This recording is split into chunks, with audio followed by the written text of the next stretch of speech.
Mari kita berdoa. Bapa di surga, terima kasih bahwa malam ini kami kembali mendapatkan kesempatan dan kebebasan untuk membaca, untuk mendengar, untuk mempelajari, untuk merenungkan sebagian firman Tuhan. Kami sekali lagi mohon supaya Kau hadir, memimpin, mengarahkan, memberkati penyampaian dan penerimaan firman.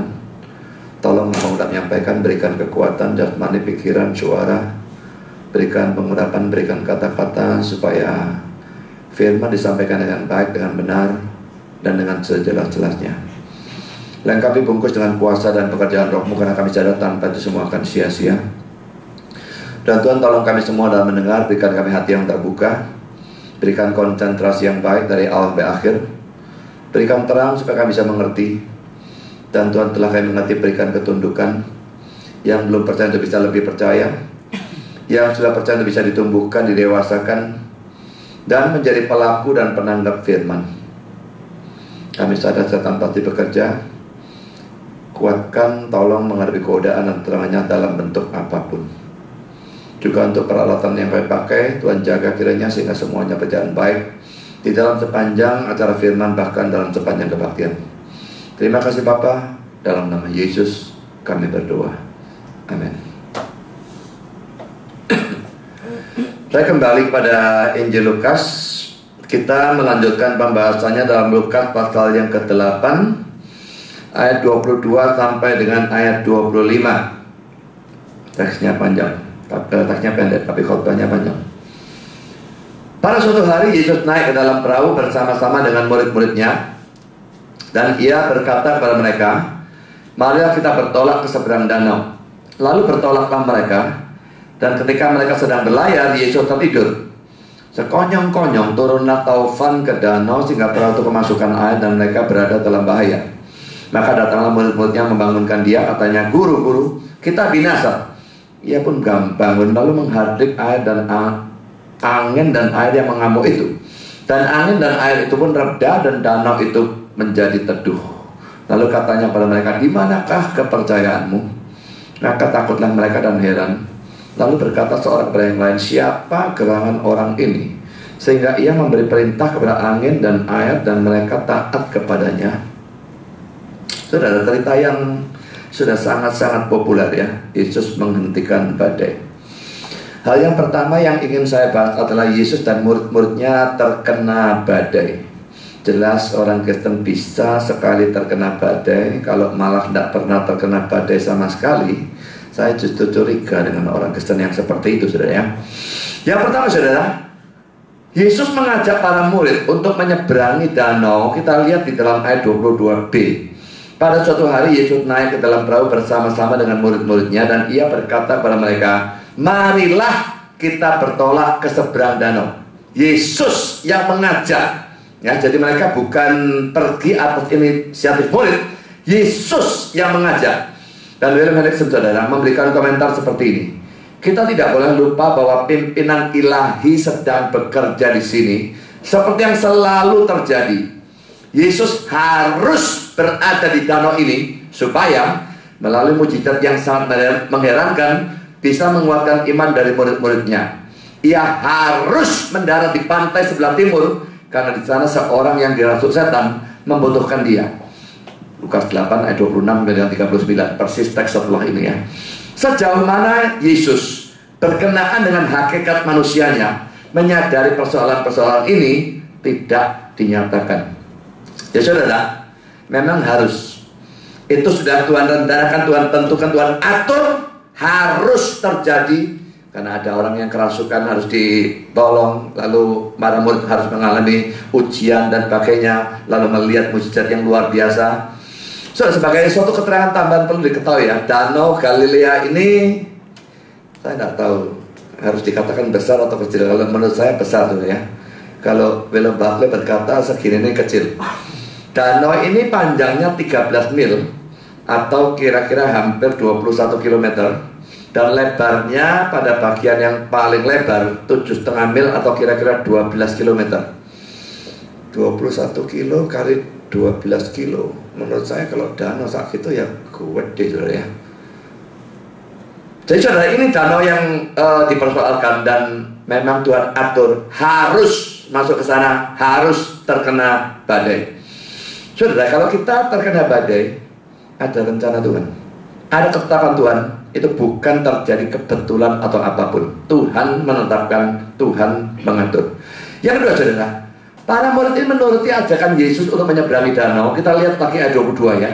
Pada suatu hari Yesus naik ke dalam perahu bersama-sama dengan murid-muridnya, dan dia berkata kepada mereka, marilah kita bertolak ke seberang danau. Lalu bertolaklah mereka. Saudara, ayat 22 ini atau juga Markus 4 ayat 35 paralelnya menunjukkan bahwa Yesus yang mengajak para murid untuk menyeberangi danau. Dan Matius 8 ayat 23 juga bagian paralel ya, mengatakan bahwa para murid itu mengikuti Yesus. Kita baca Matius 8:23. Lalu Yesus naik ke dalam perahu dan murid-muridnya pun mengikutinya. Jadi saudara, pertama Yesus yang ngajak, kedua murid-muridnya mentaati dia dengan masuk perahu, lalu jalan di dalam danau itu, berlayar gitu ya. Jadi saudara, ini kontras sekali dengan Yunus. Yunus juga mengalami badai. Yesus dan para murid juga mengalami badai. Yunus dalam kapal, ini dalam perahu, ya nggak terlalu beda, cuma besar sama kecil. Sana di laut, ini danau. Tapi saudara, dua-dua mengalami badai. Cuma saudara, kalau Yunus mengalami badai karena ketidaktaatan atau karena pemberontakan, disuruh ke Niniwe, dia tidak mau, dia pergi ke tempat lain, dia kena badai. Tidak aneh rasanya ya. Semua orang akan bisa mengaminkan, oh ya kapok lah, memang dia melanggar firman, dikena badai, sudah. Tapi saudara, bagaimana dengan para murid ini? Yesus mengajak mereka mentaati, mereka terkena badai. Saudara, jangan menganggap kalau saudara taat Tuhan dan ikut Tuhan dengan benar, hidup akan selalu tenang tanpa badai, tanpa bahaya, tanpa masalah, dan sebagainya dan sebagainya. Dan kalau ada orang terkena badai dalam bentuk apapun, jangan terlalu cepat untuk menghakimi, oh dia kena begini karena hal ini, hal ini, hal ini, hal ini, dan sebagainya. Saudara, kita seringkali menilai orang lain dan menilai diri kita sendiri itu beda sekali ya. Kalau orang lain terkena badai, wah itu dihukum Tuhan. Kalau dirinya sendiri terkena badai, wah aku diserang setan. Kenapa kok bisa berbeda seperti itu diagnosanya? Padahal hal yang sama. Karena sakit, sini sakit. Karena diantemi Tuhan. Yang sini diserang setan. Saudara, yang jelas bahwa orang nurut atau tidak nurut bisa saja terkena badai. Tapi saudara, jauh lebih baik kita kena badai karena atau pada saat kita mentaati Tuhan seperti ini, daripada seperti Yunus pada waktu justru memberontak, lari Tuhan, terkena badai, celaka siapa yang mau menolong.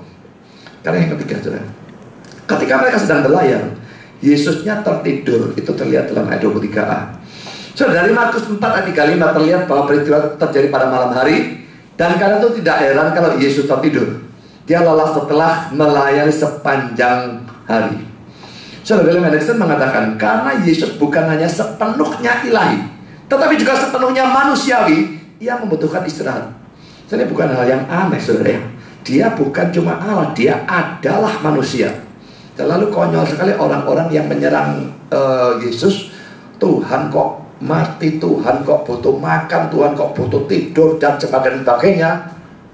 Saya mengatakan, siapa yang bilang Tuhan butuh makan? Tuhan tidak butuh makan. Manusia Yesus yang butuh makan, bukan Tuhannya. Tuhannya tidak pernah butuh tidur, makan, atau apapun, tidak butuh apapun. Yaitu Allah dan manusia. Bedakan siapa yang butuh. Bukan Allahnya, tetapi Tuhannya, tetapi manusianya. Jadi saudara, dia manusia sama seperti kita. Kita sudah belajar dalam kelas kristologi. Dia lelah melayani sepanjang hari, dia butuh tidur, maka dia tidur.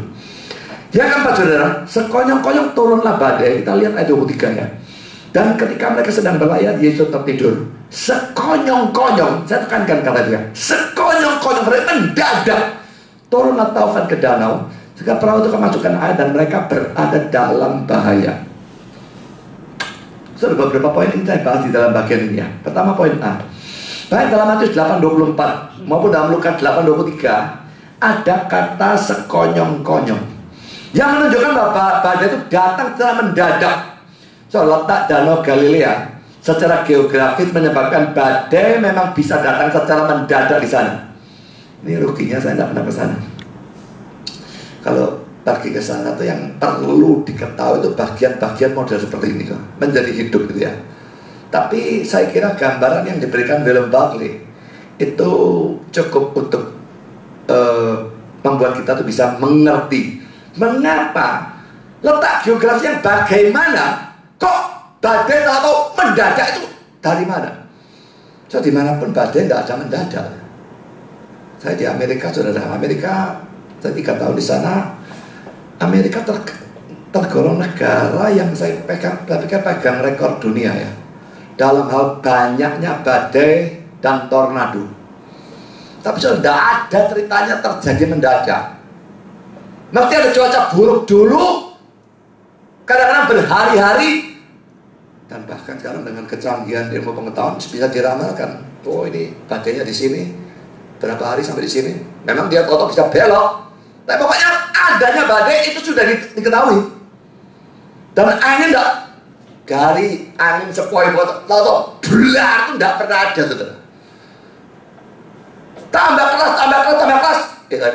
Orang tahu, saudara. Tapi tidak di sini, saudara. Di Danau Galilea ini mendadak, tahu-tahu mendadak.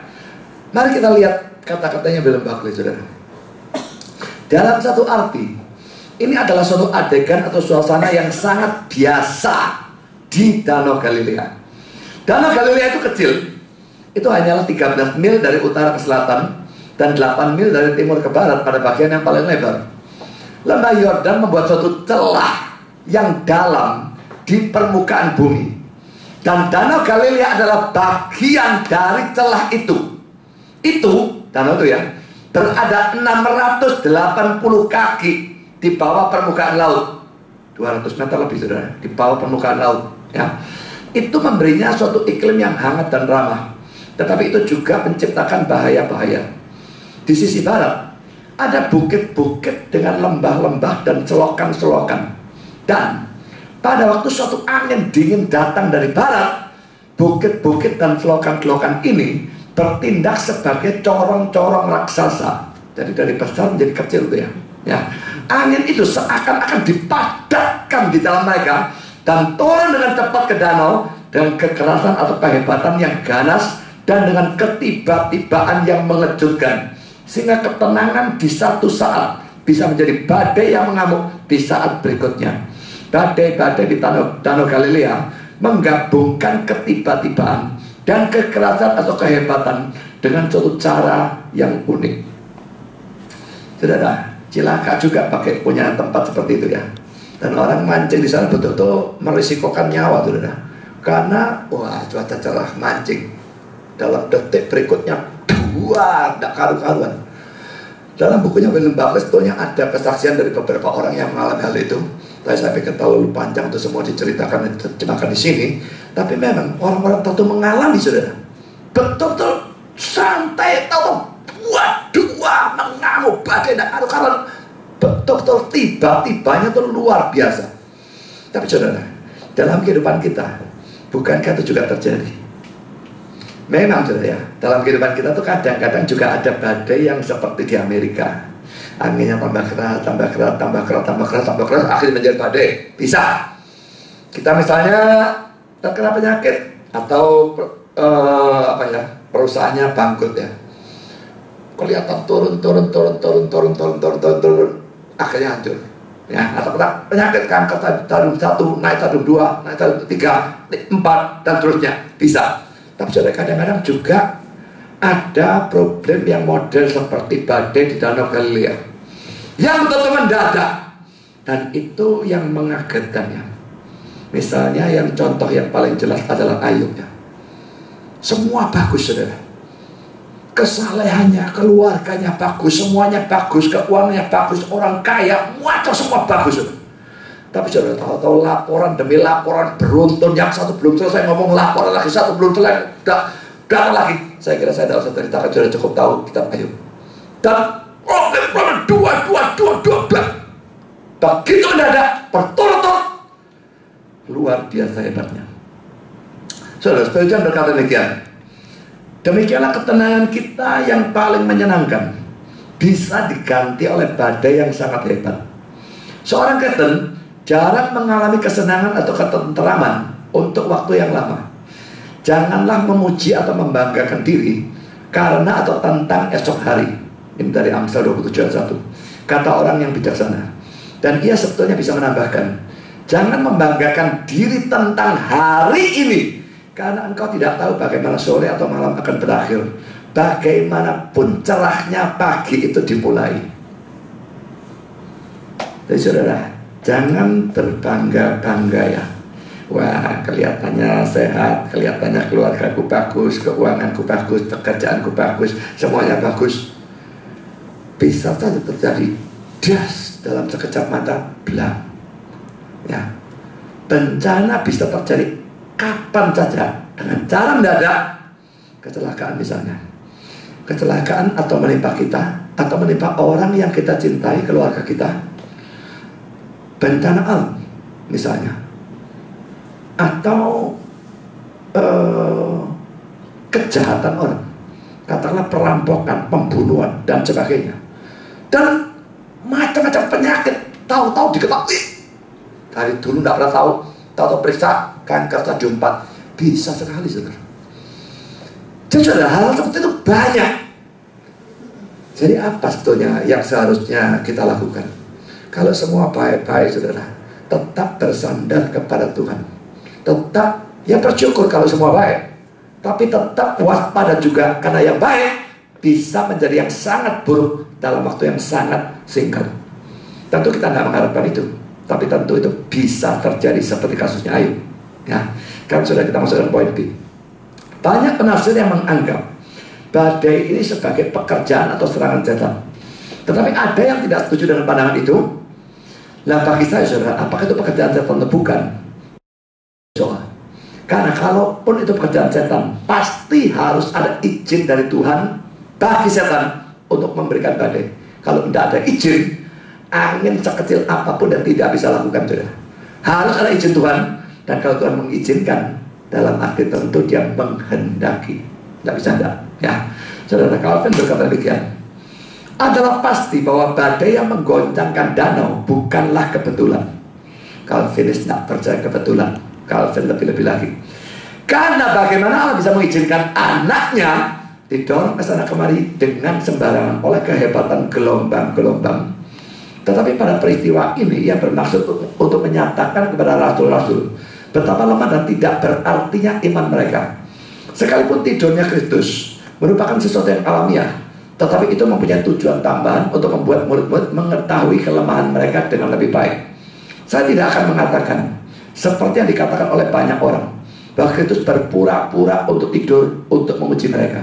Sebaliknya saya berpikir bahwa ia tidur dengan cara sedemikian rupa seperti yang dibutuhkan oleh kondisi dan kebutuhan manusia. Jadi jelas dia bukan pura-pura, dia tidur sungguh-sungguh. Ya, tapi jelas memang keilahiannya mengatur kemanusiaannya ya. Dan jelas dia memang tidur sungguh-sungguh, dan memang harus terkena badai semacam demikian. Calvin mengatakan lagi demikian, kan hendaknya kita menyimpulkan bahwa semua ini diatur oleh providensial rahasia dari Allah, supaya Kristus tidur, supaya suatu badai yang hebat muncul, dan supaya gelombang-gelombang melingkupi perahu yang ada dalam bahaya dari kehancuran. Dan hendaknya kita belajar bahwa kapanpun terjadi peristiwa apapun yang merugikan atau peristiwa bermusuhan, Tuhan menguji iman kita. Sekarang saudara, kita lihat sikap murid-murid dalam badai. Jangan terlalu cepat ngilok murid-murid ke goblok ya, ada Yesus di dalam perahu kok wedi lopo. Saudara, sebetulnya kita juga ada Yesus dalam hidup kita, tapi kita tidak pernah takut menghadapi bahaya ini itu dan sebagainya. Sama saja sebetulnya. Saudara, sikap murid-murid dalam badai, pertama-tama murid-murid jelas menjadi takut. Kita baca ayat 24a. Maka datanglah murid-muridnya membangunkan dia, katanya, Guru, Guru, kita binasa. Kita binasa. Berarti ya kalau terjemahan kita mengatakan kita ya. Saya nggak tahu dalam bahasa Inggrisnya we itu sukar diterjemahkan kita atau kami. Kalau kami, Yesusnya tidak ikut kan. Tapi kalau kita, Yesusnya ikut. Kalau terjemahan kita ini benar saudara, maka kita binasa ini bukan cuma para murid, Yesusnya juga. Nah, ngomong begitu kan ya konyol sebetulnya kalau mereka memang beriman bahwa Yesus itu Allah, ya. Saudara, apa yang saya ingin persoalkan di sini, saudara, adalah beberapa murid-murid Yesus itu kan tukang ikan, ya, kan nelayan, ya. Bahwa mereka saya bisa takut, itu menunjukkan bahwa badai ini luar biasa. Sudah nelayan itu sudah biasa kena badai. Dia sudah nelayan di Danau Galilea. Waktu saya pergi ke Sendang Biru, itu masa pacaran sudah, pergi Sendang Biru, lalu nyebrang pergi, bukan nyebrang, memutari Pulau Sempu itu, saudara. Sendang Biru, kalau sudah pernah pergi ke sana, saya melihat ombak kuat sekali, ya. Tapi masih terlindung. Pulau Sempu itu masih tidak terlalu. Nah, sekarang naik suatu perahu itu pakai mesin, ya. Tapi perahu itu muat kira-kira mungkin 8 orang kan, begitulah, bisa muat seperti itu, ya. Nah, itu kami gabung dengan satu keluarga lain, jadi 2 keluarga naik satu perahu. Berangkat muteri Pulau Sempu, balik lagi itu waktu yang dibutuhkan kira-kira 1,3/4 jam. Waduh, begitu naik perahu, saudara, jalan masih terlindung, pulau itu sudah terasa ini ombak hantar teman-teman. Tapi saudara, begitu sudah memutari pulau, berarti laut lepas, sudah. Waduh, rasanya ombak itu betul-betul luar biasa, dan setiap saat itu rasanya tenggelam. Karena masuk kita di bawah itu, ya, bagian bawah dari ombak yang di atas kelihatan di atas sekali, saudara. Ini anjir, tapi dia turunnya naik lagi. Waktu saya pegangan cakaknya perahu, saudara, wih, setengah mati, saudara. Rasanya kayak dilempar-lempar, ada karu-karu pegang. Sudah gitu, sudah kebelat kencing, mati. Lah, ini ada perempuan, ada apa? Dia tetap enggak, maksud mau ngompol gimana? Saya pergi perahu bagian belakang, kencing ada belakang. Wah, wastinya setengah mati, pegangan setengah mati. Lah, saudara, waktu saya sedang pegangan cagak dan sebagainya, merasakan bahwa ini badai yang luar biasa, itu ada hujan lagi rintik-rintik, ya. Saya lihat ke belakang. Tahu apa kerjanya tukang perahu? Dia akan cuma pegang apa itu kemudinya, ya, dan mesinnya dan sebagainya. Dia laya-laya rokokan. Bagi dia itu bukan badai, bagi dia itu santai, tidak ada apa-apa. Bagi saya yang tidak biasa kayak gituan, itu sudah badai. Wong saya biasanya pergi laut itu pergi Pasir Putih. Pasir Putih situ Bondo itu, wah, tenang, tidak ada badai model kayak gitu. Ini pantai selatan tuh, antar. Tapi bagi dia tukang perahu santai, dia rokokan, tapi kurang ajar. Lah ini, saudara, tukang perahu semua ini banyak ini.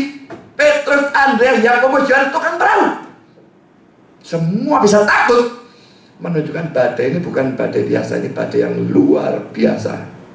Tapi bagaimanapun, saudara, rasa takut ini menunjukkan kelemahan iman mereka. Ini mungkin tidak akan pernah mereka sadari.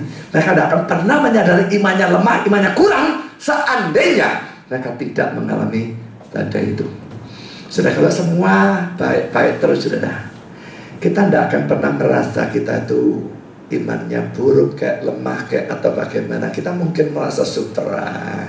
Orang-orang itu imannya memang gak kena. Saya gak pernah belajar firman lah. Kalau belajar firman lah, pasti imanku kuat.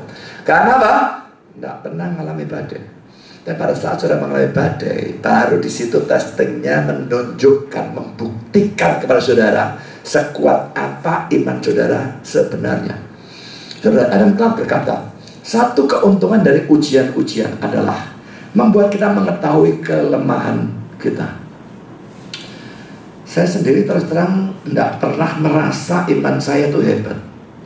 Saya bahkan melihat iman banyak orang lain yang tidak terlalu ngerti firman kok rasanya lebih bagus dari iman saya. Dalam problem dan sebagainya ada rasa takut, rasa khawatir, cemas dan sebagainya. Orang-orang yang rasanya kayak kerucuk-kerucuk kok bisa santai rasanya. Cuma saya tidak tahu, ya, apakah mereka betul-betul santai atau cuma luarnya. Saya juga tidak ngerti. Tapi saudara, pokoknya kalau saya mengalami badai, bencana, bahaya dan sebagainya, itu ujian menunjukkan kepada saudara seberapa hebat iman saudara. Sekarang kita masuk dalam poin yang kedua. Murid-murid dalam takutnya membangunkan Yesus, tetapi membangunkan dengan cara sedemikian rupa yang memang tidak menunjukkan iman sama sekali. Ada beberapa poin saudara. Pertama, poin A.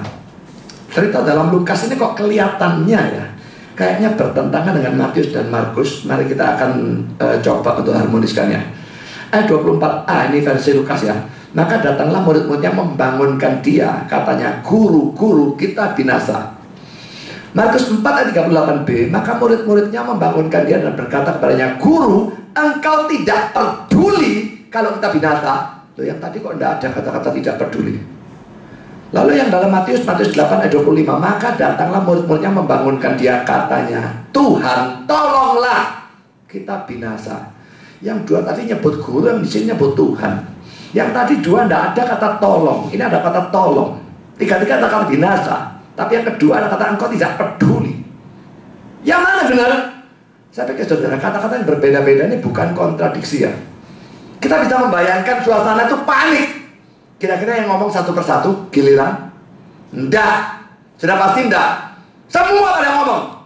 Bisa saja yang satu mengucapkan ini, yang satu mengucapkan lain.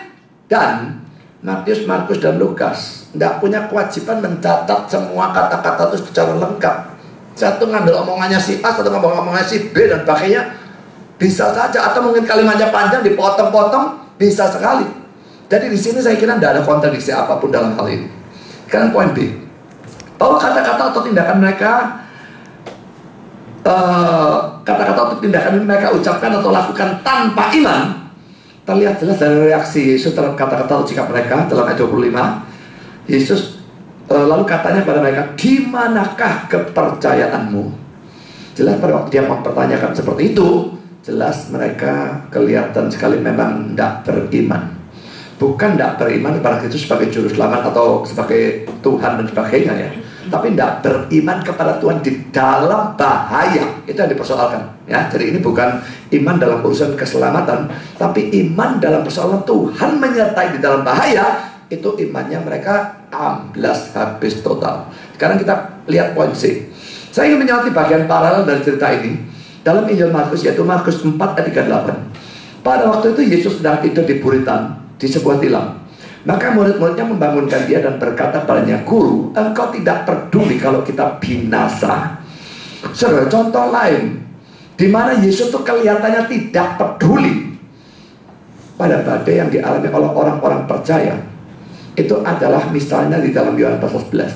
Tentunya kalau kita mau melihat dalam perjanjian lama dan sebagainya, ada sangat banyak saudara. Contoh-contoh di mana ada bencana, ada bahaya, ada badai, problem yang hebat dalam bentuk bermacam-macam, dan Tuhannya kelihatannya tidak peduli. Kelihatannya tidak peduli. Jadi yang membuat kita tuh bingung kan itu ya.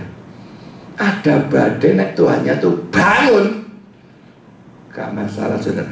Lalu Tuhannya melok gupu gitu ya. Lalu kita, oh tak apa, Tuhannya peduli kok. Ini Tuhannya tidur. Saya tidak tahu Yesus ngorok apa enggak. Kalau dia ngorok tak tambah nemen saudara ya. Wah, ini tidurnya dalam, ngorok, ini badai. Nah saudara, Tuhan seringkali kelihatannya tidak peduli. Dan saya berikan contoh yang lain saudara. Pada saat Lazarus sakit, Maria dan Marta mengirim pesan pada Yesus. Tapi Yesusnya justru sengaja santai-santai sampai pada saat sehingga pada saat maafin aja.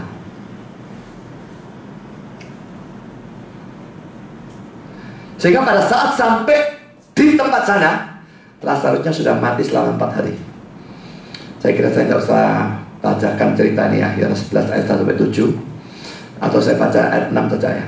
Namun setelah didengarnya bahwa Lazarus sakit, ia sengaja tinggal 2 hari lagi di tempat di mana ia berada. Lalu jalan pelan-pelan sampai sana, 4 hari sudah mati. Coba Yesusnya begitu kasih tahu, wah cepet-cepet gomo sampai sana. Enggak, dia santai-santai seakan-akan tidak peduli. Saudara, ini sesuatu yang paling membuat kita pusing itu kan di sini ya. kita bingung dan Yesusnya kelihatannya tidak peduli. Kita takut, bagi kita mengerikan, dia seakan-akan tidak peduli. Dan di sini saya akan memberikan beberapa kutipan tentang ketidakpedulian Kristus terhadap badai yang kita alami. Pertama-tama saudara, Kristus hanya tampaknya saja tidak peduli. Tidak mungkin dia sungguh-sungguh tidak peduli ya. Sebetulnya dia selalu siap untuk menolong kita. Ingat ya, kalaupun dia tidur, yang tidur itu kan manusianya. Ilahinya tidak pernah tidur. Dan bisa membangunkan manusianya kapan saja, detik kapanpun dia bisa. Saudara, sekarang saya ikutin kata-kata pulpit commentary. Kristus tidur pada waktu perahu sedang tenggelam. Itu kelihatannya seperti kecerobohan atau kealpaan. Engkau tidak peduli kalau kita binasa. Kecerobohan atau kealpaan itu hanya kelihatannya. Di sana tidak ada bahaya yang sebenarnya. Itu bukan kali yang terakhir sang guru kelihatannya mengabaikan miliknya. Bagi gerejanya, dalam badai penganiayaan yang hebat, bagi umatnya, dalam kehidupan pribadi mereka, dalam badai pencobaan atau kesengsaraan, melalui mana mereka lewat, Kristus bisa sering dan memang telah sering kelihatan seperti tidak mempedulikan dan acuh tak acuh.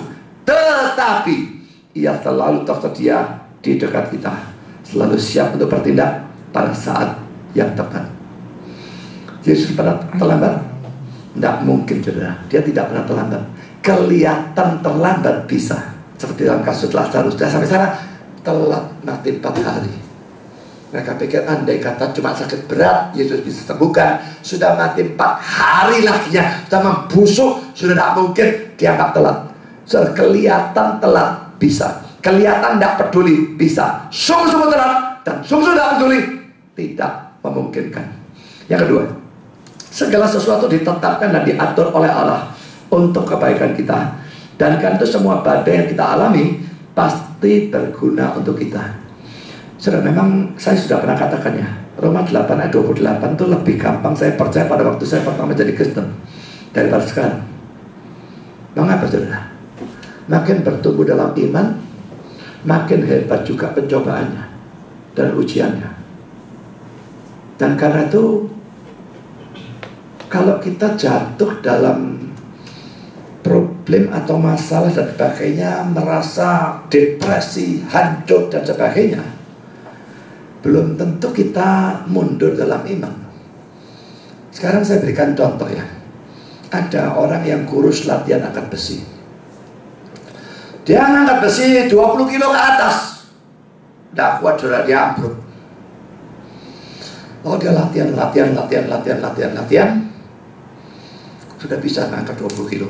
Bisa angkat 30 kilo. Bisa angkat 50 kilo. Angkat 75 kilo. Angkat 100 kilo. Ambruk. Apakah ambruknya menunjukkan dia lebih buruk sekarang daripada tadi waktu bisa ngangkat 30 atau 50 kilo?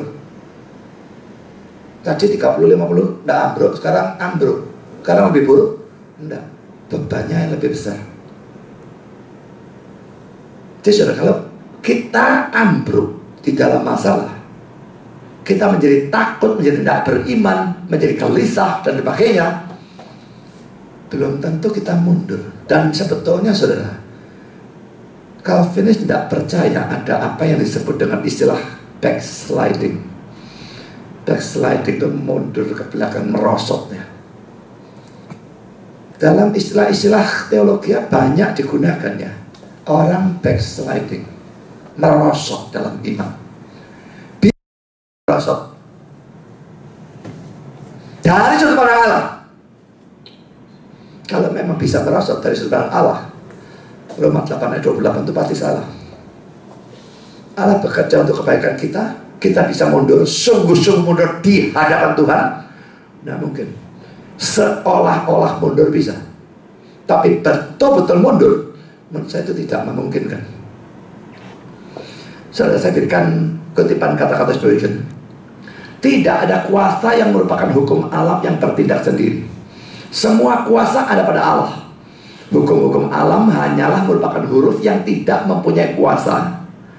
Allah mengerjakan segala sesuatu apa yang telah dikatakannya sendiri. Aku menciptakan terang Dan aku menciptakan kegelapan. Ini lagi Yesaya 45 ayat 7. Tidak ada benih yang berkembang dalam tanah.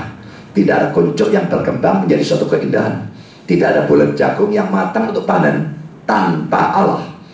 Berbahagialah ia yang di dalam segala sesuatu melihat Allah yang hadir. Jalan dari tindakannya pasti benar. Dan jika itu menyebabkan kita sedih, bagaimanapun kita merasa bahwa ia tidak dengan senang hati menyakiti kita atau menyedihkan kita tanpa rencana. Pada waktu kita merasakan tangannya, kita mencium tongkatnya, daripada mengatakan, "Guru, engkau tidak peduli kalau kita binasa," kita berteriak dalam penyerahan, "Itu Tuhan, biarlah ia melakukan apa yang ia anggap baik." Ini kira-kira dikutip dari 1 Samuel 3 ayat yang ke-18. Saudara, jadi ini kata-kata dari Spurgeon. Daripada berteriak dalam kebingungan, "Guru," atau "Tuhan," atau "Yesus," atau apapun, "Engkau tidak peduli kalau aku binasa," lebih baik ngomong, "Dia Tuhan, Dia Allah, biarlah dia melakukan apa yang dia anggap baik." Dan dia berjanji apa yang dia lakukan untuk kita, dia ikut bekerja segala sesuatu mendatangkan kebaikan.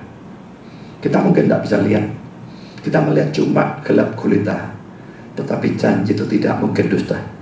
Spurgeon berkata lagi demikian, kita percaya bahwa segala sesuatu besar atau kecil ditentukan dalam rencana kekal, dan pasti akan terjadi seperti mereka ditentukan.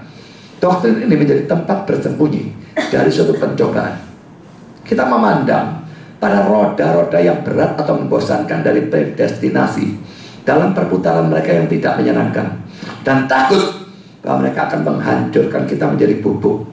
Allah mempunyai rencana dan jalannya, dan rencananya adalah bagi kemuliaannya sendiri maupun bagi kebaikan umatnya. Siapa di antara kita menginginkan supaya Tuhan menyimpang dari rencananya yang kudus dan murah hati atau penuh kasih karunia? Ia telah menentukan yang terbaik. Apakah kita menghendaki ia berubah? Ia telah menentukan segala sesuatu dengan bijaksana. Apakah kita menghendaki ia menentukan yang lain?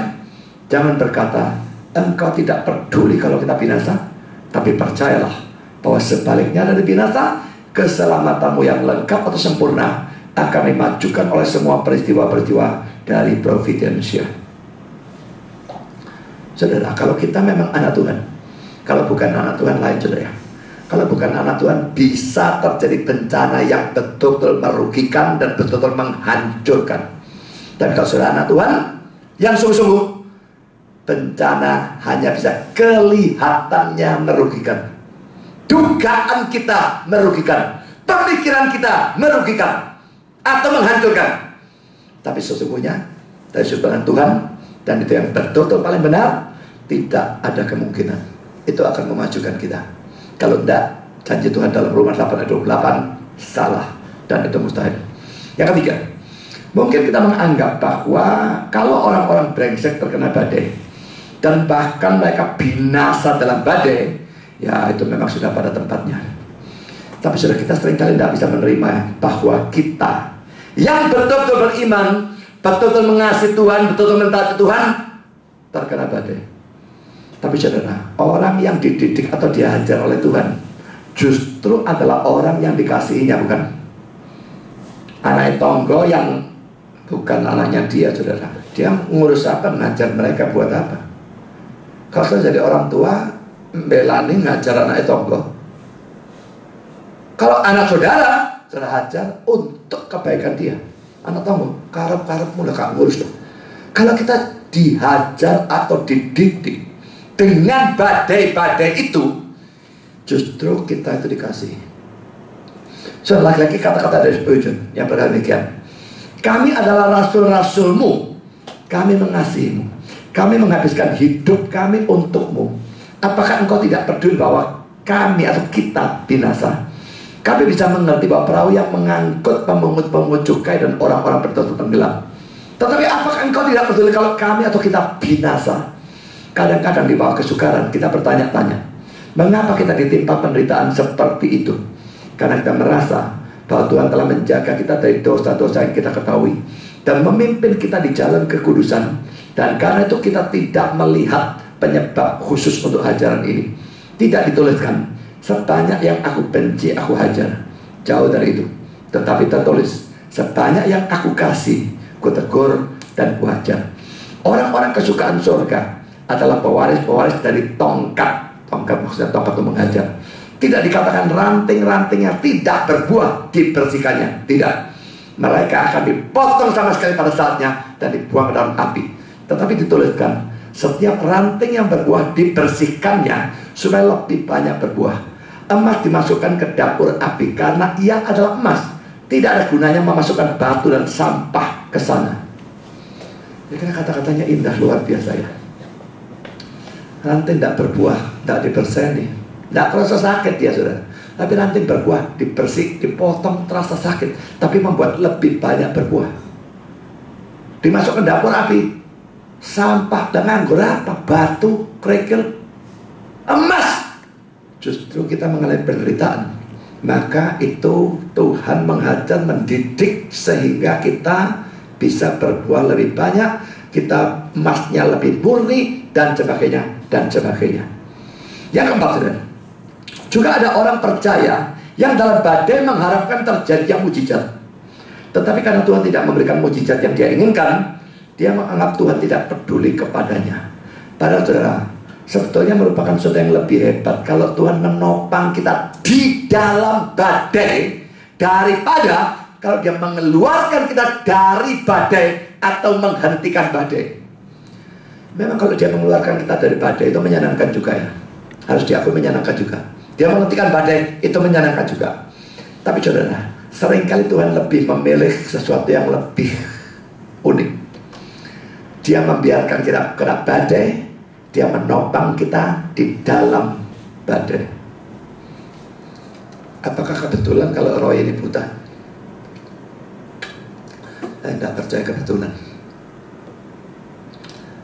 Waktu itu Roy bahkan belum Kristen, tapi butanya justru membuat dia jadi Kristen. Dan Roy pernah bilang pada saya, andai kata dia tidak buta, mungkin dia tidak seperti sekarang, saudara. Kalau saya ingin bandingkan Roy dengan saya, saudara, Roy ini sekarang umur 30, saudara ya. Ya 30 ya. Pada waktu saya umur 30 itu tahun 84. Saya bahkan belum sekolah teologi ya. Saya sekolah teologi tahun umur 31. Pada waktu saya umur 30, pengetahuan firman saya kira tidak ada sepersepuluhnya Roy sekarang. Bagaimana dia bisa belajar seperti itu? Justru karena dia buta. Kata-kata dia benar ya. Kalau dia tidak buta, mau nonton sepak bola dia. Sekarang musimnya Piala Dunia ya, nonton sepak bola, nonton bioskop, jalan-jalan, pergi mall, ini apa, tidak belajar. Dengan dia buta, tidak ada apa yang ditonton, tidak ada apa yang dikerjakan, belajar terus. Pengetahuan firmannya dia ini luar biasa, saudara. Untuk umur 30 dia bisa pengetahuan seperti ini.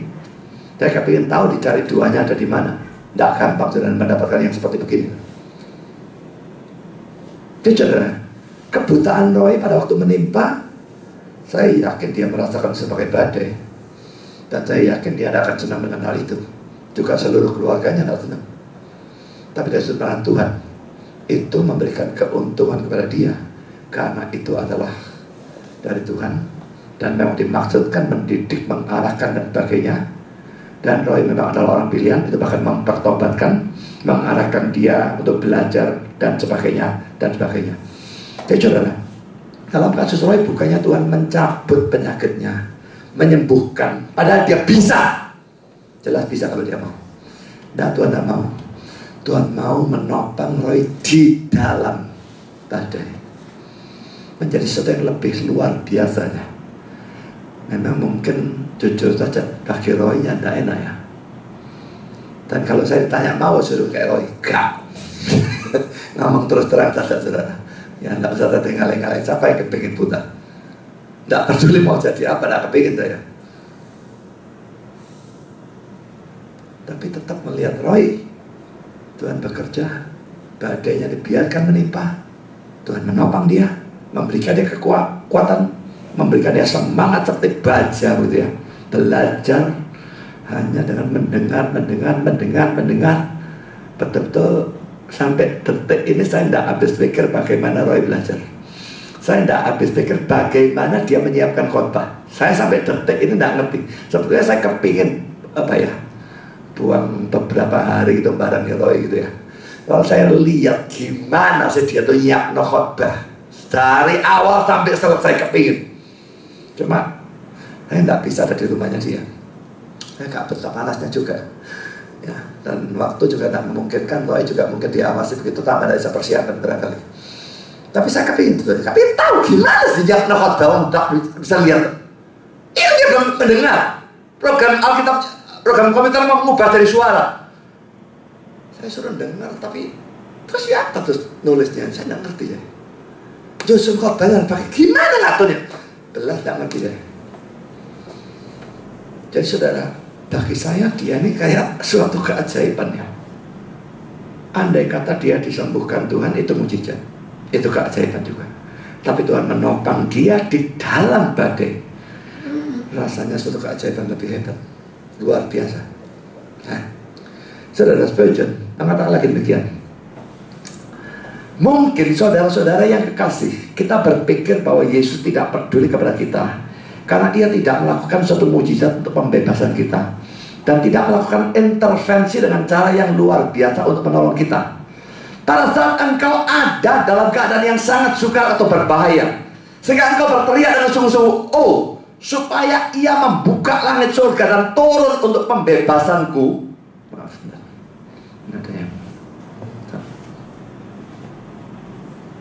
tetapi ia tidak membuka langit atau surga.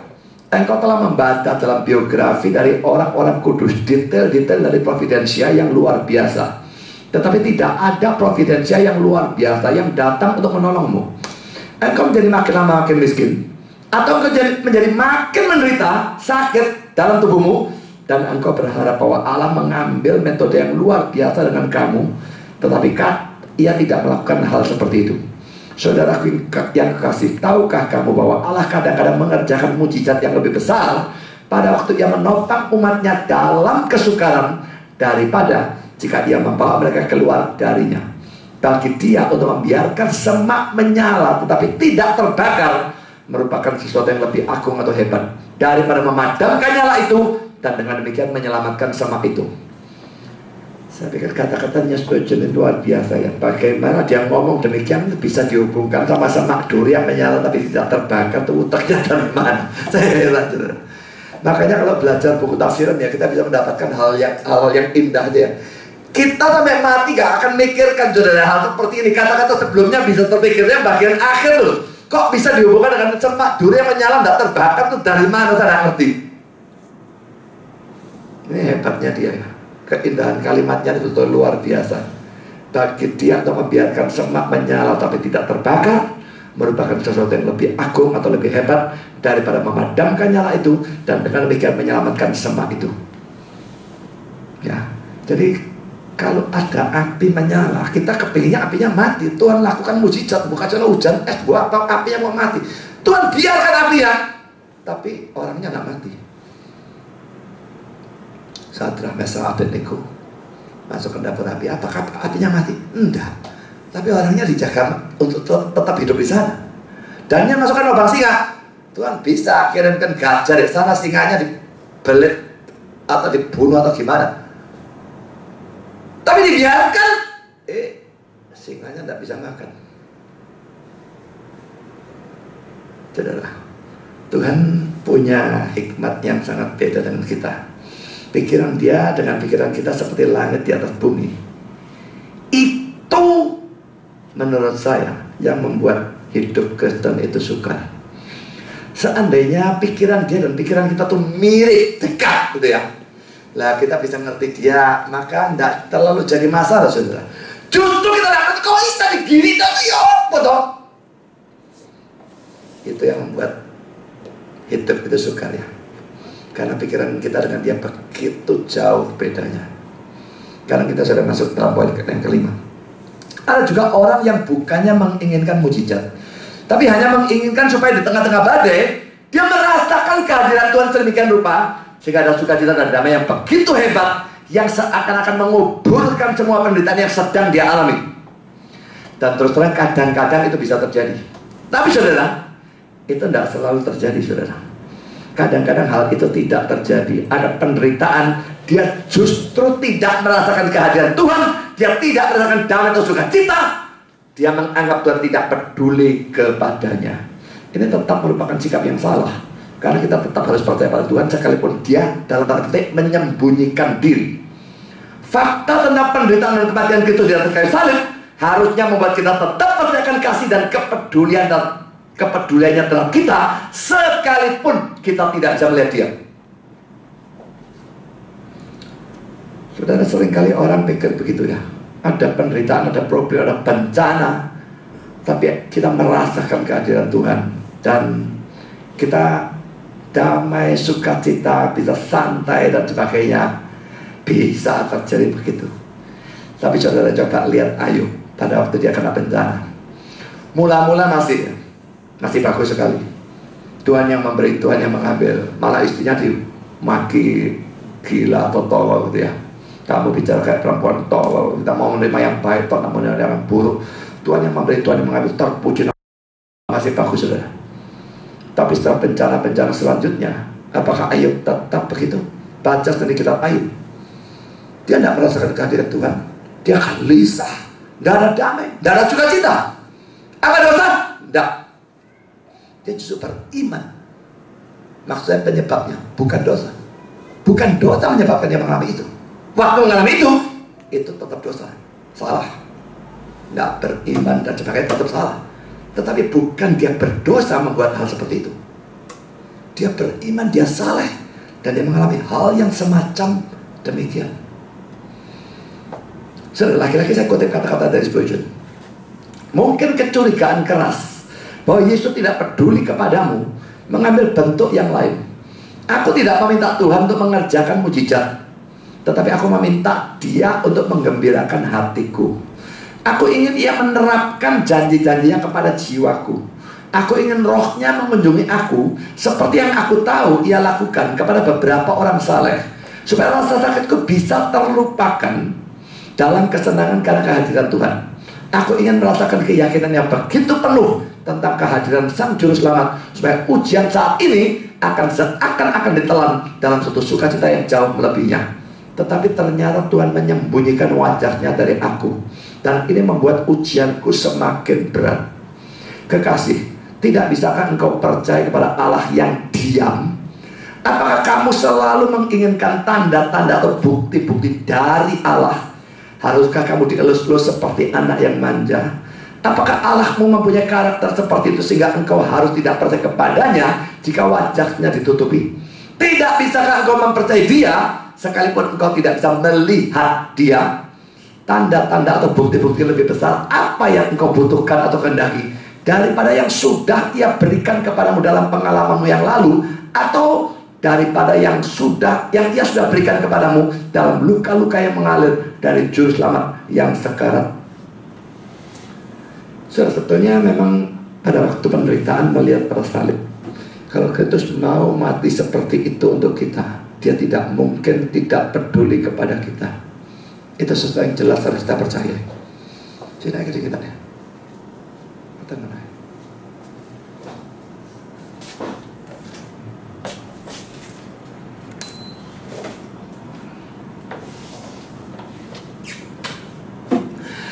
Sekarang kita masuk dalam poin yang ketiga, saudara ya. Tindakan Yesus dalam ayat 24b dan 25. Ia pun bangun lalu menghardik angin dan air yang mengamuk itu, dan angin dan air itu pun reda dan danau itu menjadi teduh. Lalu katanya kepada mereka, di manakah kepercayaanmu? Maka takutlah mereka dan heran. Lalu berkata seorang pada yang lain, siapa gerangan orang ini sehingga ia memberi perintah pada angin dan air dan mereka taat kepadanya? Pertama dikatakan Yesus bangun ya. Dua hal ingin saya bahas. Pertama, poin A, Yesus tidur tetapi tidak pernah terlambat bangun. Spurgeon berkata, tetapi saya terhibur oleh pemikiran bahwa Yesus tidur tetapi dia tidak pernah terlambat bangun. Kita sering terlambat bangun. Saya bolak balik lah. Ria saya terlambat tidur juga soalnya repotnya di sana. Mau ya terlambat bangun. Tapi Yesusnya tidak pernah terlambat bangun. Ya. Sekarang poin B. Badai tidak bisa membangunkan dia, tetapi teriakan atau doa dari para murid bisa. William Hendriksen berkata demikian, merupakan sesuatu yang menghibur untuk tahu bahwa suatu teriakan dari kesedihan manusia membangunkan orang ini dalam tanda petik yang tidak bisa dibangunkan oleh suatu badai yang paling hebat. Anehnya sudah, badai kok bisa dia tidak bangun ya? Badai itu kapalnya terombang ambil karu-karuan, bagaimana bisa? Kalau sudah tidur di mobil, atau mobilnya mendadak ngerem, tidak bangun. Lah bagaimana di perahu kena badai kok bisa tidur terus? Dia tidak dibangunkan oleh badai, tapi teriakan para murid membangunkan dia. Ini luar biasa. Doa kita punya kuasa membangunkan dia lebih hebat daripada badai. Karena poin kedua, lagi-lagi saya ingin membahas sesuatu yang kelihatan kontradiksi ya. Ada perbedaan antara Lukas dan Markus di satu pihak dan Matius di pihak lain dalam menceritakan cerita ini. Lukas dan Markus mengatakan bahwa Yesus menenangkan badai dulu, baru menegur para murid. Matius kebalik, Yesus menegur para murid dulu, baru menenangkan badai. Kita lihat yang versi Lukas ya, ayat 24-25. Maka datanglah murid-muridnya membangunkan dia. Bangunkan dulu ya. Murid-muridnya membangunkan. Guru, kita binasa. Ia pun bangun. Apa yang dilakukan setelah bangun? Menghardik angin dan air yang mengamuk, dan angin dan air itu mereda dalam menjadi teduh, yang dihentikan badai dulu. Lalu ayat 25. Lalu katanya pada mereka, di manakah kepercayaanmu? Hentikan dulu, baru tegur ya. Markus pasal 4, 39-40. Ia pun bangun, menghardik angin itu, dan berkata pada danau itu, diam, tenanglah. Lalu angin itu reda dan menjadi teduh sekali. Redakan badai dulu. Lalu ayat 40. Lalu ia berkata pada mereka, mengapa kamu gitu takut? Mengapa kamu tidak percaya? Jadi Lukas dan Markus sama. Hentikan badai dulu, baru tegur. Tapi cara Matius kok lain ya? Matius 8, 25-26. Maka datanglah murid-muridnya membangunkan dia, katanya, Tuhan, tolonglah kita binasa. Ia berkata kepada mereka, mengapakah kamu takut? Hai kamu yang kurang percaya. Nah, lalu bangunlah Yesus menghardik angin dan danau itu, maka danau itu menjadi teduh sekali. Loh, yang benar yang mana urut-urutannya saudara? Markus, Lukas di satu pihak atau Matius? Sudah ada dua kemungkinan untuk mengharmoniskan bagian-bagian ini ya. Pertama poin A, atau Matius atau Markus dan Lukas menceritakan cara tidak kronologis. Tidak harus mereka cerita kronologis ya. Terjadi dulu, ceritakan dulu, terjadi belakang, ceritakan belakang. Kalau coba lihat pencobaan di padang gurun 3 itu, versi Matius dan versi Lukas 2 dan 3 terbalik. Jelas versi Matius yang benar urut-urutannya. Tapi Lukas apakah harus kita katakan salah? Tidak. Dia tidak menceritakan secara kronologis gitu saja. Dan di sini juga bisa demikian. Atau Matiusnya yang tidak kronologis, atau Markus dan Lukas yang tidak kronologis. Ini cara pertama. Kedua, Yesus menegur para murid sebelum maupun sesudah menenangkan badai. Dan masing-masing penginjil hanya menceritakan sebagian saja. Jadi ada teguran, tenangkan, ada teguran lagi. Yang penginjil satu mau ceritakan ini, penginjil satunya ceritakan yang sini. Tidak ada yang menceritakan lengkap. Bisa. Kejadiannya persisnya bagaimana? Haruskah kita tahu? Tidak perlu saudara. Kalau sudah diserang orang yang mengatakan ini kontradiksi, cukup tugas kita menunjukkan ada kemungkinan tidak kontradiksi. Kita harus tahu persis bagaimana kejadiannya, bukan tugas kita. Jadi dalam penjelasan ini ada kemungkinan tidak kontradiksi, selesai. Ya, jadi jangan mau didesak oleh mereka, Mbak bisa kamu harus tahu yang pasti yang mana. Bukan urusanku. Pokoknya atau ini tidak kontradiksi, selesai. Ya. Karena poin yang ketiga, Yesus menenangkan badai atau ombak. Karena poin A ayat 24, Yesus menghardik angin. Matius 8:26, Markus 4:39. Ada yang mengatakan bahwa kata menghardik, angin itu kok dihardik tuh? Angin itu benda, atau bukan benda, bukan binatang, bukan orang, bukan pribadi, kok dihardik? Dan karena itu lalu mereka berpendapat ini ada setan di balik badai itu. Ini roh taufan ya, yang membuat badai. Makanya Yesus hardik, yang dihardik itu setannya. Tapi sudah belum tentu semacam demikian saudara ya. Dalam Lukas 4:39 juga dikatakan Yesus menghardik demam dari ibu mertua Simon Petrus. Ya memang kalau orang karismatik mereka percaya ada roh flu barang. Saya pernah dengar omongan seperti itu, saudara. Roh flu. Jadi orang ini kena demam, ya roh demam, bu penyakit apa, roh apa, saudara ngerti tidak? Tapi saya tidak percaya omong kosong semacam demikian ya. Dan William Hendriksen memberikan penafsiran tentang hal ini.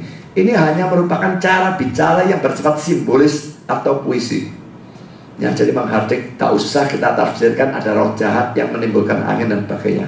Yang kedua, poin B. Hardikan ini menyebabkan badai dan ombak langsung berhenti. Pertama, saudara, ada tafsiran sesat dan bodoh dari orang yang liberal. A.T. Robertson mengutip kata-kata orang ini.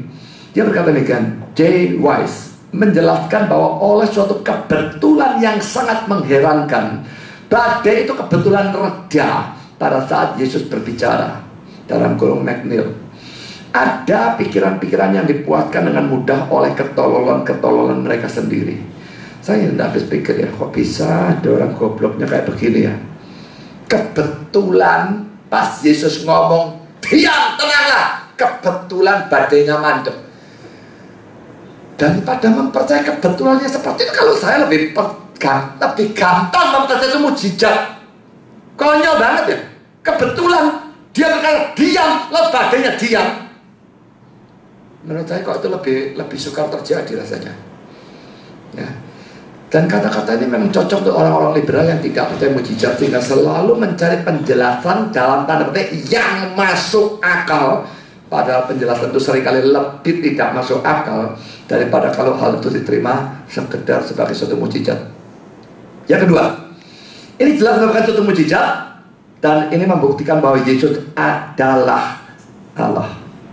Karena poin akhirnya, tadi Yesus tidur dan ini menunjukkan bahwa dia adalah manusia sama seperti kita. Dia butuh istirahat, butuh tidur. Sekarang Yesus menghardik dan menghentikan badai dan ini menunjukkan bahwa dia adalah Allah. Saudara, orang Islam bolak-balik tanya saya, dia tuh kadang-kadang Tuhan, kadang-kadang manusia atau gimana, Saudara? Jadi kalau Senin dia jadi Tuhan, kalau Selasa jadi manusia, apa gitu? Saya bilang tidak. Dia selalu adalah Allah dan selalu adalah manusia. Sejak inkarnasi. Ya, kalau sebelum inkarnasi lain. Sejak inkarnasi dan seterusnya, selalu adalah Allah, selalu adalah manusia. Cuma Alkitab menceritakannya, kadang-kadang menekankan kemanusiaannya, kadang-kadang menekankan keilahiannya. Ya, tapi kalau dianya tidak, pada waktu dia tidur dia berhenti jadi Allah, bukan seperti itu sama sekali tidak. Dia tetap Allah. Ya, tapi ditekankan kemanusiaannya. Pada waktu dia menghentikan badai, apakah dia berhenti jadi manusia? Tidak, dia tetap manusia. Tapi ditekankan keilahiannya sehingga punya kemahakuasaan menghentikan badai. Saudara, Paul berkomentar berkata demikian. Siapa kecuali anak Allah yang bisa dari kehendaknya sendiri dan dalam namanya sendiri memerintahkan elemen-elemen yang kuat dari alam? Siapa kecuali anak manusia yang sejati bisa dikuasai oleh kelelahan dan tidur di tengah-tengah badai yang mengamuk? Tidurnya menunjukkan anak manusia. Hentikan kuasa alam. Itu keilahiannya. Saudara, orang zaman sekarang ya begitu canggih dalam teknologi dan sebagainya, saudara. Mereka tidak berdaya menghadapi alam. Tsunami ada yang bisa menghadapi. Gunung meletus ada yang bisa menghadapi. Jangan ngomong gunung meletus, kebakaran hutan mereka tidak bisa menghentikan. Sudah kebakaran hutan ini negara model Amerika, Australia sudah canggih teknologi hebat. Kebakaran hutan disertai angin yang luar biasa kencangnya, habis mereka tidak bisa apa-apa, saudara. Kalau tidak Tuhan yang bermurah hati kasih hujan atau tenangkan anginnya atau bagaimana, mereka tidak akan pernah bisa hentikan. Saudara, manusia dalam segala kecanggihannya, bayangkan saudara ya, kalau lihat USB itu tambah lama, tapi saya pikir gendeng orang ya. Dulu tuh yang kotak begini nih berapa, Chandra, kapasitasnya? Yang sudah disket itu 1,4 mega ya. Yang masih kotak itu berapa? Kotak disket itu tak? Iya. Kapasitasnya berapa? Cuma berapa? 1,4 mega tuh. 1,4 mega yang disket plastik yang sebelumnya yang besar, yang kertas dulu. Itu lebih rendah. Ya, pokoknya lebih rendah ya. Lalu jadi 1,4. Lalu keluar USB itu dulu berapa. Sekarang sudah 64 ya.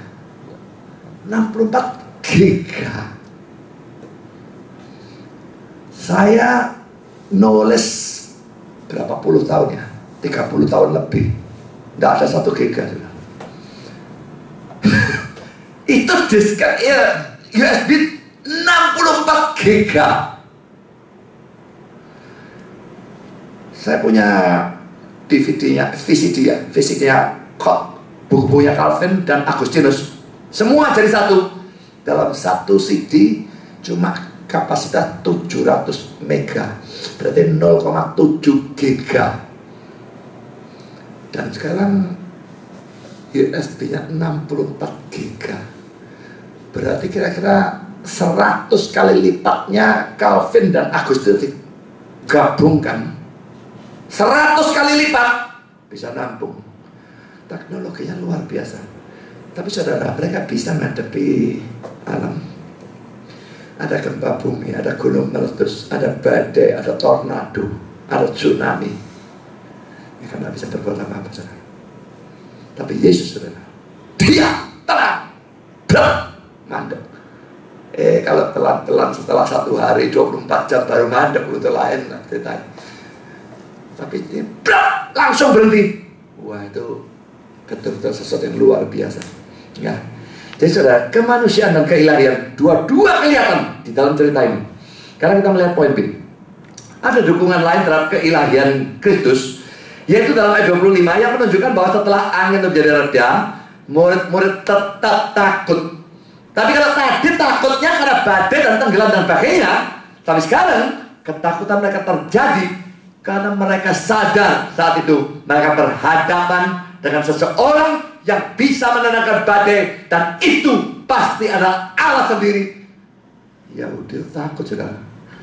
Saudara, kalau mungkin saudara sering kali ngomong, aduh kepingin ya ketemu Allah gitu ya. Tapi saudara pikirkan ya, saudara pernah lihat setan? Kalau kelihatan setan tak kira-kira.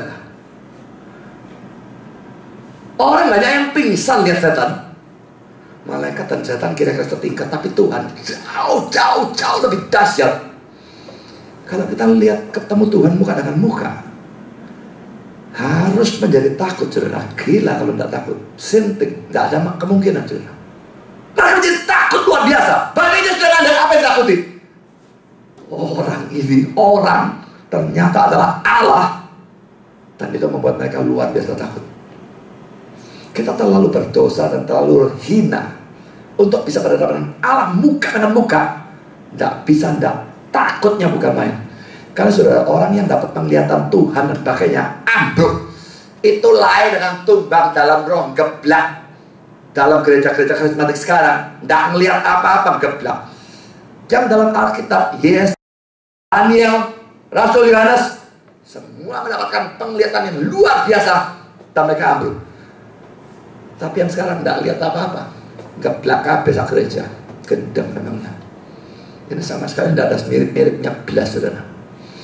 Saudara, saya kutip kata-kata William Hendrickson. Mereka dipenuhi dengan rasa takut dan hormat yang mendalam. Mereka mulai menyadari Yesus bahkan lebih besar daripada yang tadinya mereka bayangkan. Dia mempunyai kendali bukan hanya atas pendengar-pendengar, pasal 4 ayat kedua, penyakit-penyakit, pasal 6 ayat 19, setan-setan, pasal 4 ayat 35 36, dan kematian, pasal 7 ayat 17, dan dengan 7:22, tetapi bahkan atas elemen-elemen dari alam, angin, dan air, membutuhkan kealahan untuk mengubah cuaca. Yesuslah yang memerintah elemen-elemen cuaca dengan hasil atau akibat bahwa bahkan angin dan air taat kepadanya. Saudara, saya tidak mikirkan tadinya waktu persiapan atau apapun, tidak mikirkan apa yang akan saya katakan. Tapi waktu saya membacakan ini, saya tahu-tahu terpikir, kristologi itu saudara, kita tunda-tunda cari gak ada hujan. Sampai musim hujan yang mandek, baru adakan kristologi. Adakan kristologi, musim hujan yang balik. Saya pikir Tuhan tidak berkuasa atas itu. Oh, terjadi kebetulan, setan yang ngatur, ngomong kosong. Semua Tuhan yang ngatur. Kalau Tuhan mau hentikan bisa. Oh bisa. Tapi dia mau hujan, bagaimana? itu laki-laki ujian. Kita mau tetap datang dalam petologi atau hujan, wes gak jadilah. Laki-laki itu ujian. Ya. Pemilu ini kira-kira menang yang mana, saudara? Saya sebut nama supaya jangan dianggap tambahnya ya. Saudara katakanlah minta A menang. Kalau A menang, gereja rasanya lebih enak. Ada yang bilang bakal begini, bakal begini, bakal begini, bakal begini. Saya curiganya bakalnya B yang menang. Karena memang saya bukan nubuat ya. Saya tidak bernubuat. Lalu saya bernubuat salah satu kali saya nabi palsu. Tapi saya cuma menebak-nebak. Ini rasa-rasanya malah B yang menang. Karena tidak biasanya dia kasih gereja itu enak. Dia kasih yang tidak enak. Menjadi ujian juga bagi kita. Tapi ya itu cuma sekedar pemikiran saya. Bisa saja Tuhan berkehendak lain, saya tidak tahu. Nah, sekarang sudah kita masuk dalam poin C. Dukungan lain terhadap keilahian Yesus datang dari Mazmur 89 ayat 9 dan 10. Ya Tuhan, Tuhannya huruf besar semua, Yahweh, Allah semesta alam, siapakah seperti Engkau? Engkau kuat, ya Tuhan, Tuhannya Yahweh, dan kesetiaanmu ada di sekelilingmu. Engkaulah yang memerintah kedongkaan laut. Pada waktu naik gelombang-gelombangnya, Engkau juga yang meredakannya. Saudara, kalau saudara memperhatikan Mazmur 89 ayat 9, terlihat bahwa ayat ini berbicara tentang Tuhan huruf besar semua, itu Yahweh. Dan dalam ayat 10-nya dikatakan Yahweh itulah yang memerintahkan kedongkaan laut, meredakannya dan sebagainya. Jadi kalau di sini Yesus bisa memerintah badai atau laut sehingga semua menjadi reda, itu jelas membuktikan bahwa dia adalah Allah atau Yahweh itu sendiri. Dan ingat, seperti tadi sudah ada yang mengatakan, dia tidak mengatakan itu dalam nama siapapun, tapi dengan kuasanya sendiri. Musa membelah laut, tapi saudara, dia lakukan dengan kuasa Tuhan. Tuhan yang memberikan. Tapi Yesus lakukan dengan kuasanya sendiri. Dan itu membuktikan dia adalah Allah. Sekarang saudara, poin C. Tindakan Yesus ini mengeluarkan mereka semua dari bahaya. Pemberi komentar demikian, Yesus bisa membimbing umatnya ke dalam bahaya, tetapi ia selalu mengalaminya bersama mereka dan membimbing mereka keluar darinya pada saatnya.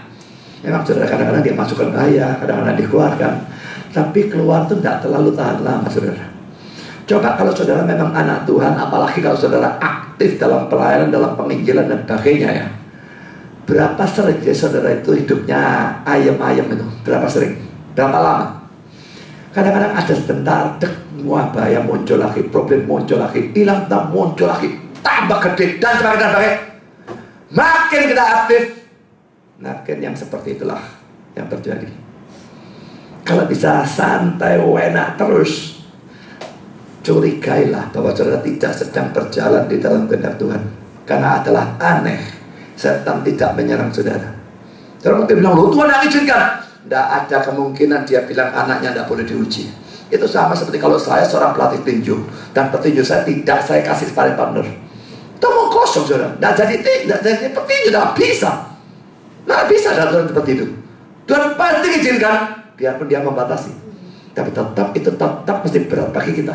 Kalau hidup kita jalan sesuai kehendak Tuhan, makin berat, makin berat, makin berat. Dan saudara, sejak saya jadi Kristen, apalagi sejak saya menyerahkan diri menjadi hamba Tuhan, itu saya makin merasakan rasanya seluruh dunia nabrak. Waduh, hidup menjadi luar biasa hebohnya.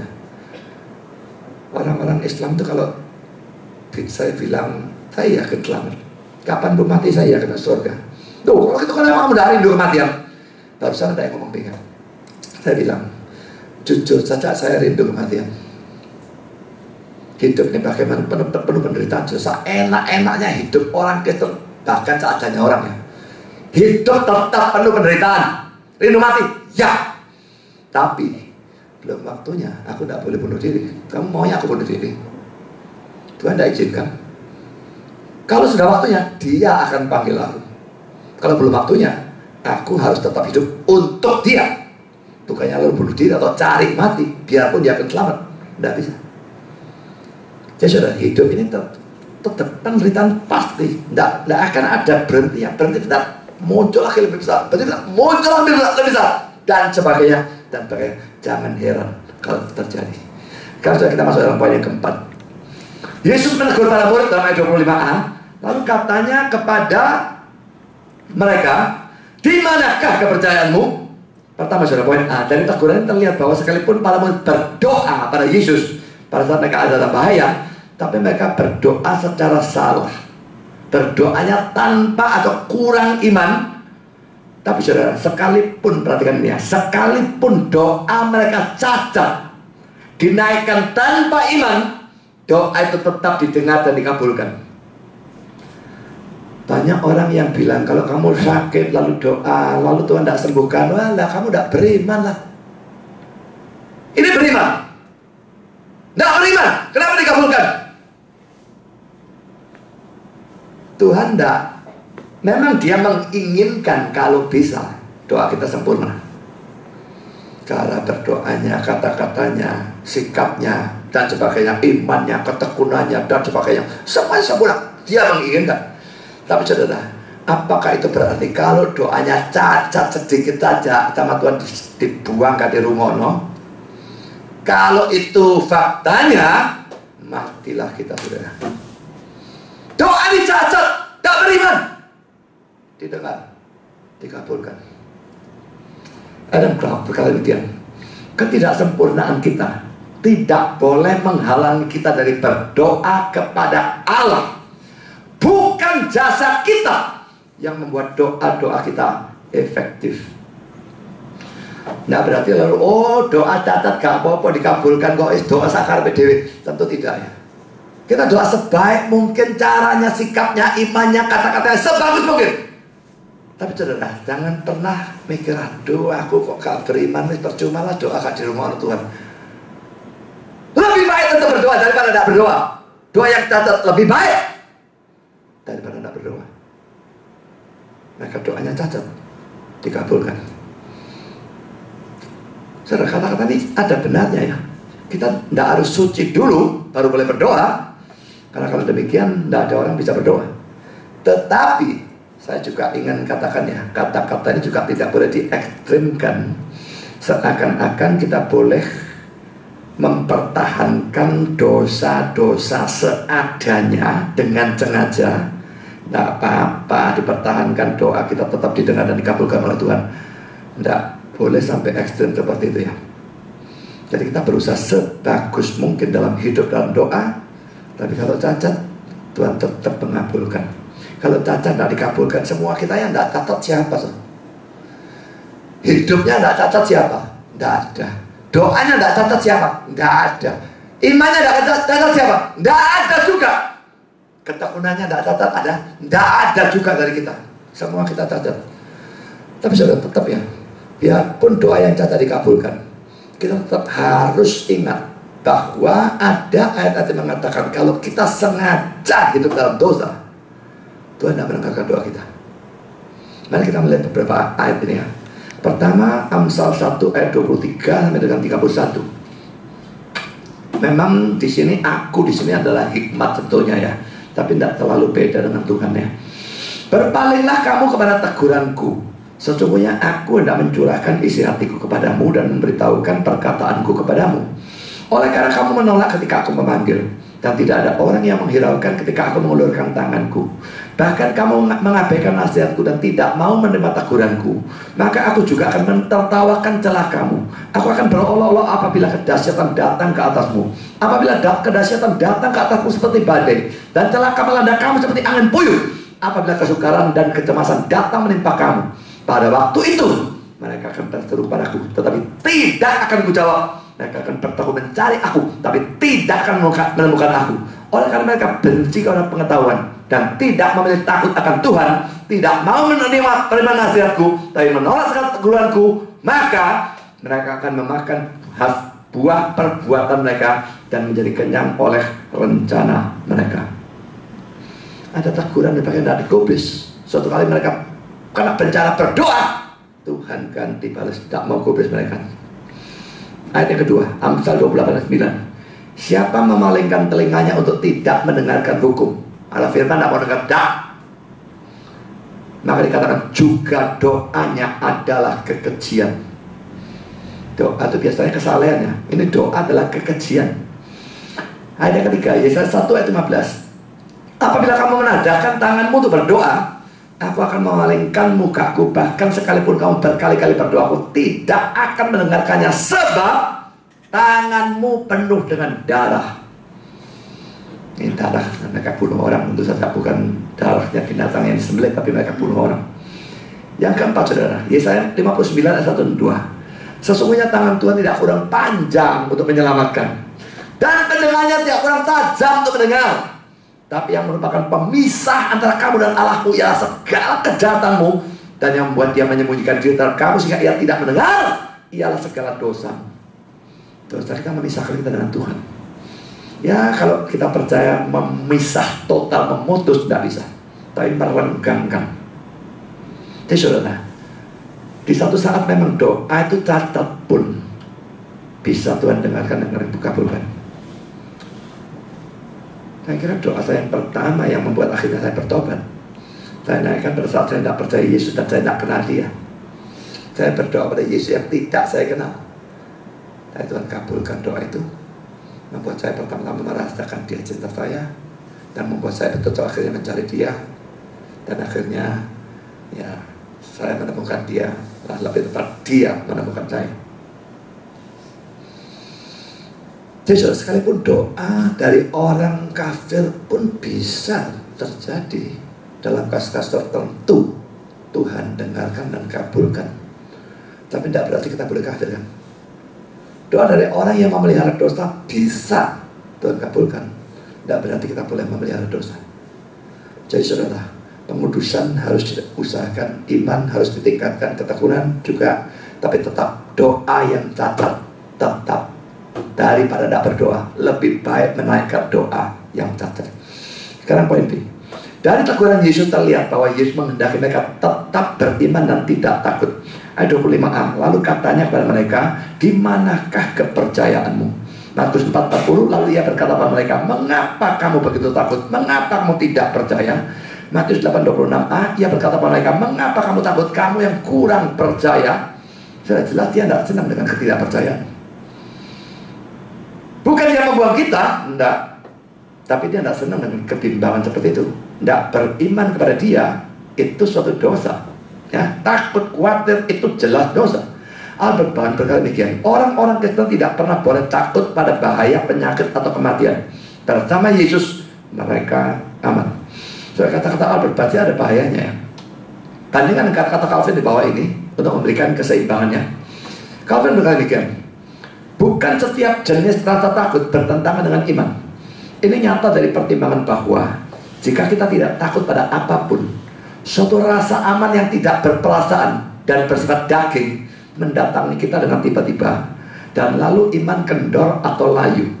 Keinginan berdoa menjadi melempem, dan ingatan kepada Allah akhirnya padam. Di samping itu mereka yang tidak dipengaruhi oleh suatu perasaan bahaya sehingga menjadi takut, bukannya teguh tetapi tidak berperasaan. Karena itu kita lihat bahwa rasa takut yang membangunkan iman dalam dirinya sendiri bukan merupakan sesuatu yang salah, kecuali itu melampaui batas.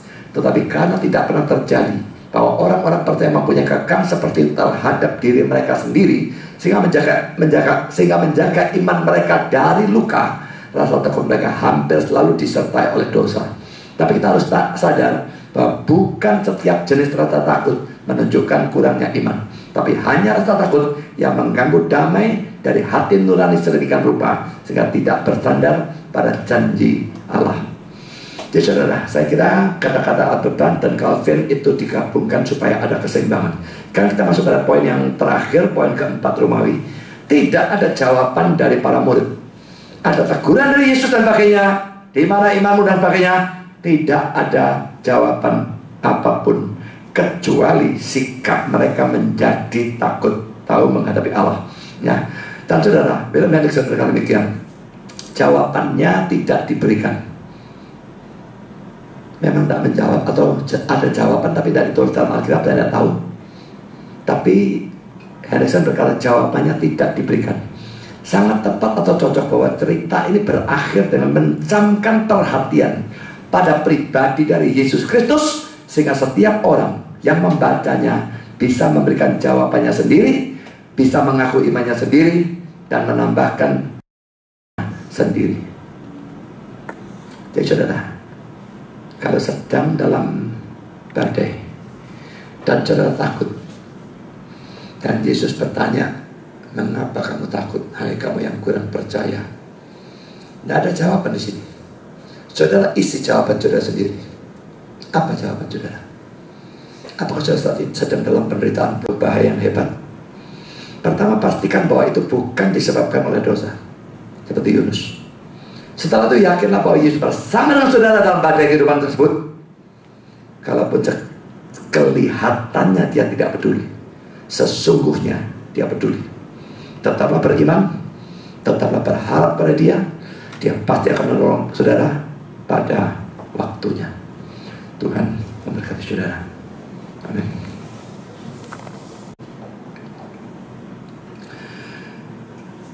Bapak di surga, terima kasih Engkau telah pimpin serta berkati kami dalam sepanjang acara firman. Dan kami sadar sama seperti para murid, iman kami begitu lemah.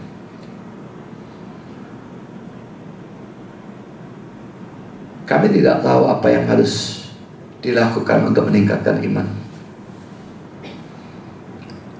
Tolong kami dalam lebih banyak belajar firman, dalam lebih banyak berdoa. Dan kalau memang dibutuhkan badai